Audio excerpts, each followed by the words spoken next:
On my journey to shed the absolute cancer that is online PvP-focused games, I have started making my return toward JRPGs. I remember growing up how the turn-based combat and huge exploration used to give me a sense of belonging. Legend of Dragoon was my personal favorite, and someday I will do a full playthrough and review of that for sure. But I remember being a kid, huddled under my blanket in the dark, the glow of the TV the only thing illuminating the rest of the room, as my dog cuddled into my ribcage, immersing myself in the world presented to me. I wasn't just playing a game, I was living an alternate life. It was like playing a book. I could put myself in the characters' shoes and their mindsets. JRPG games got me through a lot of tough times in my life, but one I regularly missed out on was Chrono Trigger. You see, while I liked Dragon Ball Z's fight scenes well enough, I wasn't a DBZ kid at all. My animes at the time were Inuyasha and Cold Case, or Detective Conan in the West. So Akira Toriyama's signature style on the game's cover art kind of pushed me away. I didn't like DBZ, and to me, this just looked like a DBZ game. Now, Toriyama didn't play a big hand in making Chrono Trigger, at least according to Google. He was only the character designer. But there's still an air of this game that reminds me a bit of Dragon Ball Z.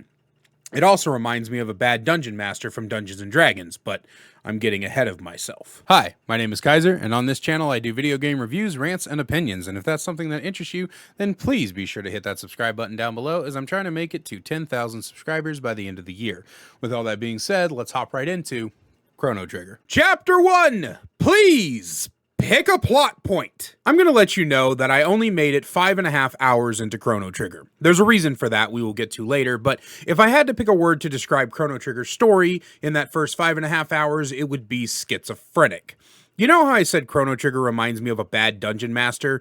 This is the first of many instances I can draw this comparison. It's as if the entire game is multiple D&D sessions that the DM prepared 36 seconds before the session started. You go to a fair, then you're in the Middle Ages. Oop, the woman you ran into got mistaken for a queen. Oh, she's disappeared. Oh, she's a princess. Oh, you gotta go rescue a queen. Oh, here's a frog companion. Bored now! The Chancellor was secretly a demon in disguise working for the Fiend Lord. Who's the Fiend Lord? Who cares? You rescued the queen. Yay, you. Now you're princess friend is back. Go back to the present time. You're arrested for kidnapping the princess. No, it doesn't matter that she vouches for you. Why on earth would the royal court ever listen to their fucking princess's orders over the chancellor's? You're in jail. You break out of jail because the guards didn't take any of your gear away for some reason and decided to pick a fight with you for no reason. There's a tank shaped like a dragon. You beat it. You escape. Now you're in the future. It's fucked. Here's a dude with a bicycle for a body. You race him. Nothing comes of it. Here's a new robot friend. Oh no, this computer you find is the reason for the apocalypse. Time to go back to the past. I mean the present. No, now you go back to the past. It's all such a fucking mess. Plot points are introduced and dropped at light speed. You barely have time to wrap your head around where you are, who these people are, what's the world like before you're thrust onto another quest line, doing another thing that has little to no relation to the previous thing. I swear plot points move around at a rather alarming rate. In a well-written story like I don't know, Legend of Dragoon, for example, the time it takes to resolve each plot point, rescue Shanna, go join the war effort, go rescue the king, etc., is all given to you, and then you are allowed to take in the world and the characters' feelings. There's the scene when you're on your way to rescue Shanna in the beginning chapter of Legend of Dragoon where Dart fights off a wild cat, and we get a small flashback of him saving Shanna from the same wild cat when they were kids. The game takes time to draw meaningful connection between Dart and Shanna. It lets you traverse the landscape between your home village and the prison where she was taken. You learn about the two of them and the land that separates them at the current moment in a slow, meaningful paces. Legend of Dragoon does this for the entire game. There's so many times and scenes where it lets you understand its world and its characters and everything about it. Chrono Trigger feels like it was made for what people think ADHD is like. It's so scared you'll lose interest, so it bombards you with constant new story elements. Look, here's a great example. The main character, who I named Balls for this playthrough because I have the humor of a 5-year-old, has a best friend who I named Booty for similar reasons. There is no time spent between these two in the first 5.5 hours that shows me they are supposed to be best friends. No lines of dialogue or shared memories. They don't take the time to look over the landscape or visit their favorite tree in the nearby forest. There's no chemistry at all between them. Hell, there's no chemistry at all between any of the characters, but I'm trying to make a point here. We only know they are supposed supposedly best friends because Ball's mom tells him your best friend Booty is doing an exhibit at the fair today, and that's it. That's all we have. And hell, you don't even meet Booty until after you meet the princess whose real name is Nadia, but who my chat helpfully named Boobs. We literally meet a character we, nor Balls, knows nothing about before we are able to take the time and meet our supposed best friend. It's all so odd and feels out of place. I couldn't get lost in the story because it felt like the game didn't have one, and in something like Doom 2016, where the story exists only as a framing device for killing demons, that's fine. But in JRPGs, it's supposed to be the very foundation that holds up the reason we are playing. How can I come to care about your character's world and plot if you don't, Chrono Trigger?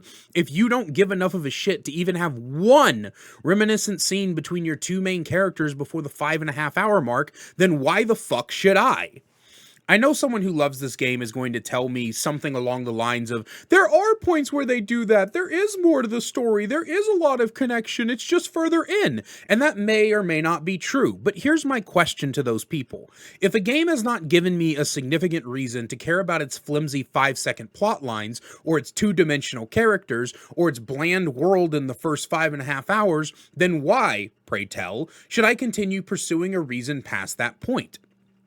I don't like judging games in their first hour, or even 2, even though realistically speaking, an hour is more than enough time for a game to give you a reason to want to keep playing it.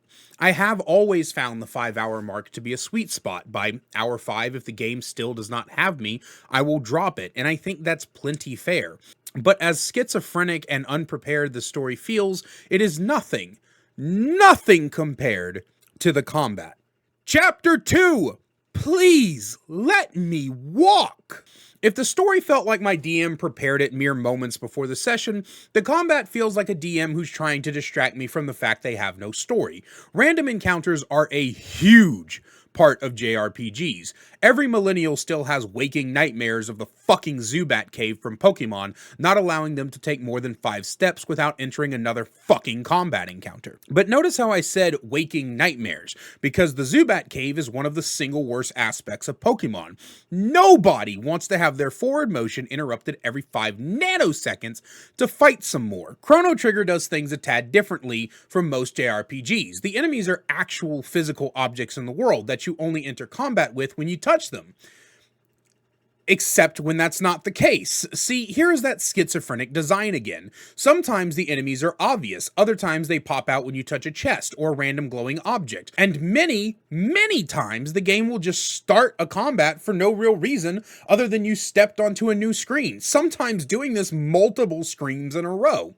The point of random encounters is to give players obstacles during exploration, but the issue is that there is no exploration in Chrono Trigger. At the very least, there isn't much of a reason to explore. When the game isn't thrusting combat at you every 5 seconds, it's giving you leagues of dead zones with nothing to do but look for the next bloody plot point. There's a chest here and there, but there's nothing to be gained from talking to NPCs or taking alternate paths if there are any. You don't learn more about the world or its people, you only get told whatever relevant information you need to continue the story. I'm not saying that JRPGs have to have side quests, but at the very least they need to have something more tangible to the player than more hints about where to go next. I have always hated games that hold my hand, but also games that never tell me shit. I like games that give clues interspersed throughout the world. If some people you talk to give you ideas about where to go, but others have little tidbits about themselves or the area that you're currently in, that is a true living world. You never want the game to feel like a simulation, like everything is only for you to learn about your next objective. Game worlds should feel alive, independent from the player, as if things are happening even when you aren't around.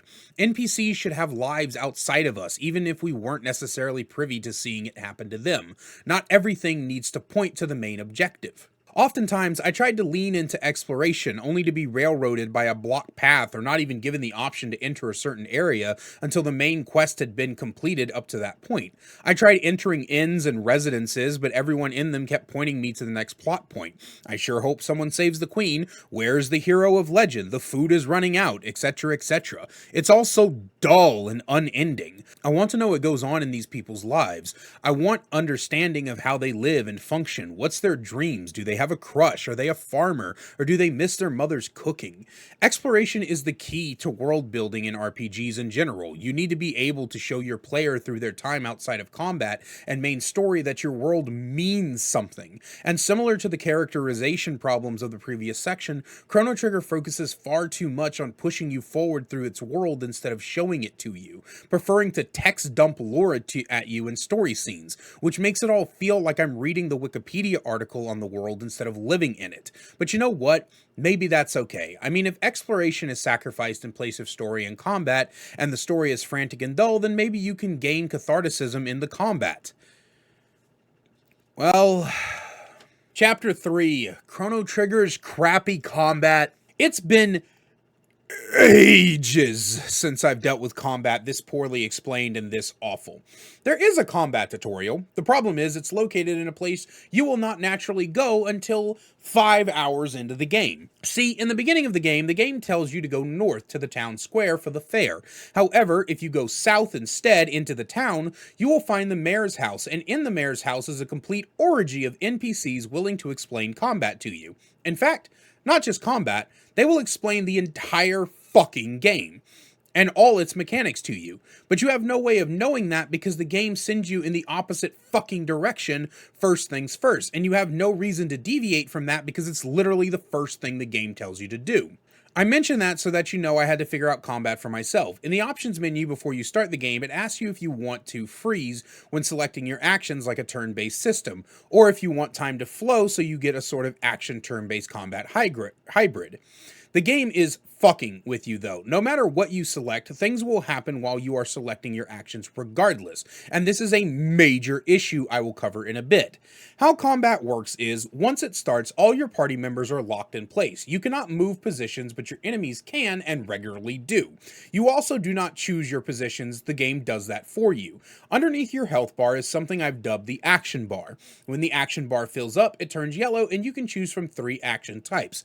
Attacking does a basic attack with your weapon. Tech combo allows you to select special moves, magic spells, and combo moves to use with another party member whose action button is also yellow. And items, where your character does a full rendition of Michael Flatley's Lord of the Dance. Sorry, it's where you select which item you want to use.